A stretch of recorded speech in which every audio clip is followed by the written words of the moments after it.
it sounds. That too. Yeah, I mean, it sounds. To me, it sounds like it's like ex- abnormal for people to lift that kind of weight. But I mean, it's insane that I was able to do that. But Yeah. I mean, going back to the basics, what I really want to implement is just drinking more water, because I think that in itself is, I can look at it and be like, I know I can keep at this. I know that I can drink water. And if I can drink this water, I definitely can make time to get to the gym. Because, I mean, it honestly, it takes 30 seconds to fill up a water bottle, maybe. Not even, you know? I mean, that in itself right there is like, I've done something from, at least I'm doing something for my health. Yeah. It's one more thing that I'm doing something for my health.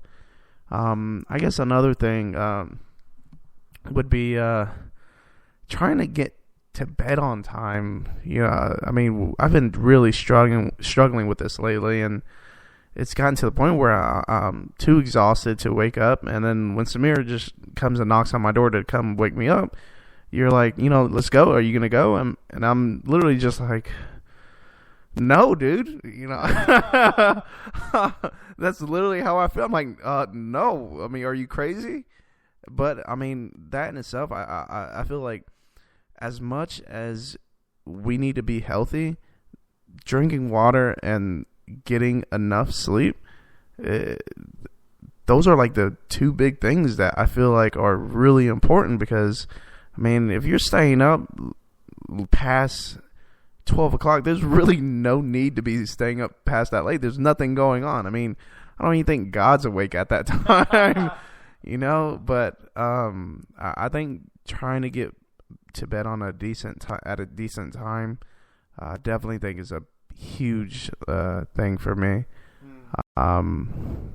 Because I feel like if I can get enough sleep, it really helped. Because waking up the next day to start that workout in the morning, it'll give me that extra edge, instead of talking to myself as if like, oh man, I only got 3 hours of sleep last night. Well, whose fault is that? That's my fault. Like you said, you got to take responsibility. Like no one else is gonna look out for me. Good Lord, I'm 28 years old now. My parents aren't gonna call me and tell me to go to sleep. Yeah. So I mean, I really got to take responsibility for that and get to bed on time. So I guess, what I'd like to implement, I really can't think of I guess the third thing would be eating again. I've kind of fell off the cart with that. So, I mean, all those three things are pretty much all health-wise. Yeah. I mean, it boils down to like your general health: sleeping, water, and eating. Those are the main things that like keep you alive. Because I mean, I don't know how long I would go without sleep before I become delirious. I mean, going a day without napping is impossible for me. But I do notice that I don't nap anymore throughout the day as much, because I've used so much. I guess I have more energy because I don't know. I'm getting extra energy from working out. Does that happen? Yeah. So I mean, yeah. So hopefully I can stick through it again. That way, these next 3-4 months, it can be a even bigger change than what we saw. Yeah. But yeah, I guess back to the basics are just water, eating, and sleeping. It's really funny that you mentioned that, because they are essentials, just basics for human life to continue. And it's funny and it's sad at the same time that a lot of human beings out there do not see the value of it. They may understand that it's good for them, like, oh, it's good for me, but they don't do it. There's the difference, the inherent difference, right? Yeah. You can say to yourself, yeah, this is really good for you. It's supposed to be good for you. Yeah, I heard that from someone else, but then you don't do anything about it. It's like, well, do you really understand it? Because if you really understood it, you would embody it. Like, you would literally embody it. This is something I got from Shelly, who's one of our TLF members here as well. She also does massage work here at Train Life Fit, body work, craniosacral therapy, body awareness, and she just brings you back to basics, being able to breathe properly and relax and embody yourself. So she mentions to me there's a difference between disconnecting, like just letting your mind like just wander, and then literally being embodied. And being embodied means that you're in your body. Like you're not so up in your head. You're not so cerebral. You're listening to what your body is saying. Oh, my knee feels this. Oh, my heart's doing this. My saliva is doing this. I'm breathing this way. You're very, very aware of what your body is doing. And because you're aware of your body, now your mind can perceive this and then give you the appropriate action to either correct it or do a different action or change your physiology. If you no longer want to feel like your neck's tightening up or your chest is all constricted, well, you breathe down into your diaphragm, you're going to feel better. So are you embodied or are you up in your head? And most people are cerebral because that's how society is. Like we're there's this really funny like diagram. I think I posted it online. You can see it later, Young, but has a picture of a dude that has a dog on a leash, and the dog's chasing a cat, and the cat's chasing a mouse. But there's an iPhone behind the human being that has the human being on a leash. Wow. And this picture was freaking powerful because it shows us how literally glued and how much of a slave we are to our phones. Like taking in, social media, taking in news reports and all the shit with Donald Trump and all the shit with like ISIS and all that stuff. Like, isn't that crazy? Yeah, that's wild, man. I could tell you, I probably spend a lot of time just scrolling through Facebook. I mean, yeah, it is so true. I mean, going back to how much time I could put towards working out. Well, man, I scroll through Facebook and Instagram and Snapchat 20-30 minutes. It's insane. So I totally understand that. I get that. Yeah.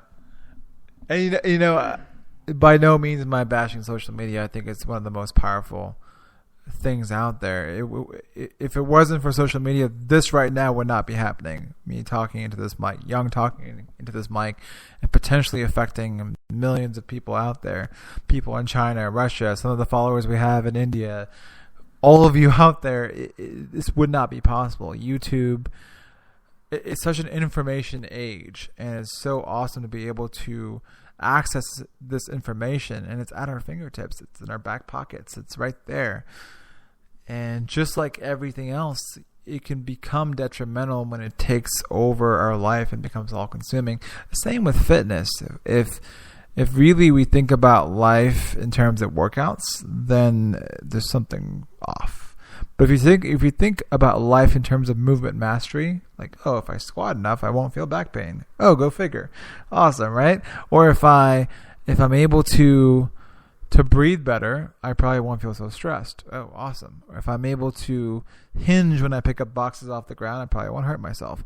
These are movement patterns you're training in the gym, and when you can see life in the context of movement rather than the context of, oh, I have to get this workout in, things change for you drastically. So perspective shifts are crucial. Changing your perspective is so important, especially with the language you're using to talk about yourself, to talk about the way you move, the way you eat, the way you live.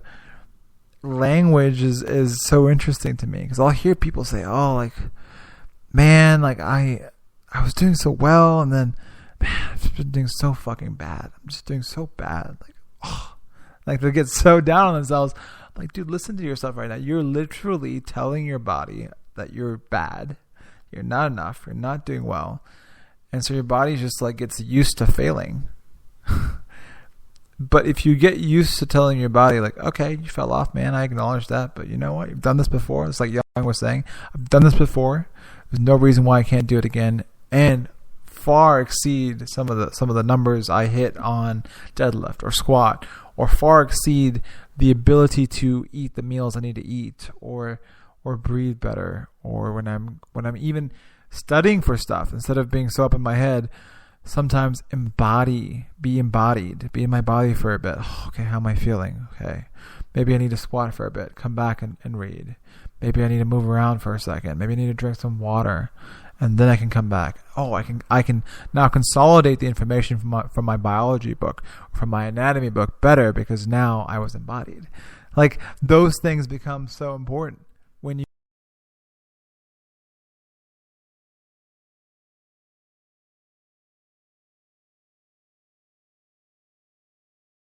will tell you, take back the sovereignty of your body, because you were born sovereign. Like, you were a baby, and you just knew how to do shit. You came out the womb, you started crawling, you started twisting, lifting up your head, bringing your chest up.